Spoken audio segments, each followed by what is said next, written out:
So these are the Crud Racer MK3s, quick flexing mudguards for all road bikes, and they've got the Duotech interlock, which are apparently like a mushroom sort of thing rather than hook and lock velcro.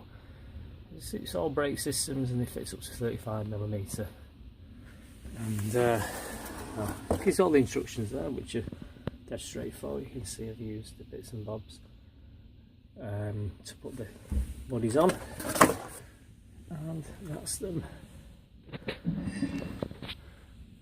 And they give a cracking amount of coverage. You can see these are 28s, these road tyres. Got the road tyres on the crossbike today, so we're on a bit of a road ride, so I'm just using it as a 4-season. Purpose of these Muddies were just for the crossbike.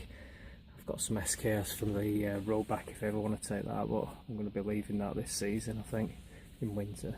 But yeah, the only problem I've got is it doesn't come down long enough here. It's a pity that couldn't be longer, but I think they just uniformly make these two things exactly the same size, which is a bit of a shame. It's missing out a bit there, so it might have to adapt something for that just to come down a little bit for the riders behind. Like I said, same thing as before on that side and that side, but this one has an interlocking thing that goes round down the back there. A lot of people are saying that the problem is that it doesn't quite fit with some bikes. This CaadX fits perfect. I had concerns that the cable tie was going to be a bit of a problem, but it's one of them that you can put back on, take back off again, so it doesn't fix. Cracking little screw fix in there, and there's the Duotech strips that stick really well and hold on. A nice little tip is just get these light things lined up, because they don't sit very well at the back if you don't get them lined up, which means that that one on this side could go a little bit higher than that one on that side, just to get that equal at the back, because you don't want it rubbing.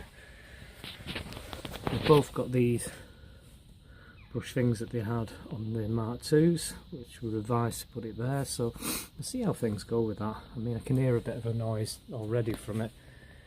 The front one is better. There you go, look how long that goes down, so it stops the spray from going over your feet. Again, the likelihood is that it'll probably be over there, so you have to centralise them, which means that you make sure that you put these things right, so you might have to just like lift them up a little bit. So a nice little touch is this front nose beak thing. I had that on the SKS ones. I took it off because it was rattling around like nobody's business. In all essence, so it does rattle around a little bit, but you'll see how that goes. It'll stop a little bit of spray. As you can see, it's quite thin, and it uses the same form as the other one. But to take these off, like Mr. Crud says, you just push them from the bottom there, and I'm not going to take them off completely, but just push them there, and then to put them back on, you'll hear the snap in a sec. There you go, and it just clamps down. These are like a mushroom sort of shape filament, I guess, and I thought they were a load of dust in the box, but there were bits of these mushroom looking filaments from the actual Duotech, these things here. So surprisingly good. We'll see how we go. Apparently they put billboards up with them and all sorts of stuff, so I think they're going to stick. I mean, they're not heavy, these at all, they're very light. So all in all, probably better than the SKS Race Blade, the ones that go round the bands. I can't remember if it's the two. The SKS Longs are probably more sturdy, but there's a fannying around with putting it in here, because they come out, the metal struts come out here, so you have to take the axle out. You can leave the metal things in, but you know, it's one of them really. What I wanted was, especially for the cross bike, I can go out on the road with this as a winter hack, and then as soon as I get home I can take these off dead quick, and I mean they really are quick, and then put the cross tyres on and off we go. So there you go. All in all, pretty good. Could be longer at the back, but they look okay to me. Sturdy enough. Take it for a ride now and see what they're like after. This is halfway through the ride, and that looks fine. There's no movement there. It's okay on that part, and that looks okay as well. So it doesn't seem to be rubbing or any kind of problems there. So now it's only 25 miles we've done, but all we know it's about 50 miles today, and so far so good. There's absolutely no movement, rock solid, and there's very little spray. There's a little bit down there if you can see. Everything else, everything's golden. It's Mike, say Mike. Yeah. And you can see the difference on the race blade with the rubber. Pretty good.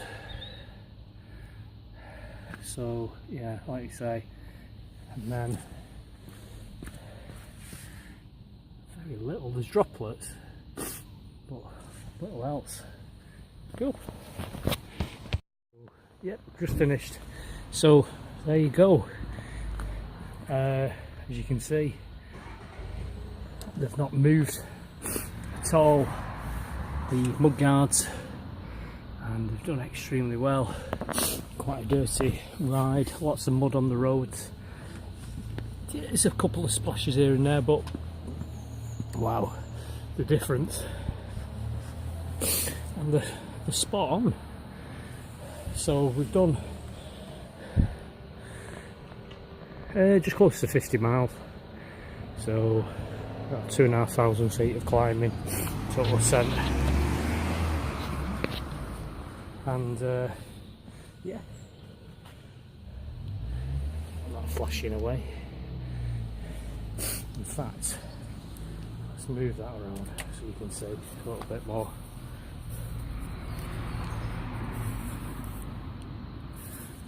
So you can see everything is still in line.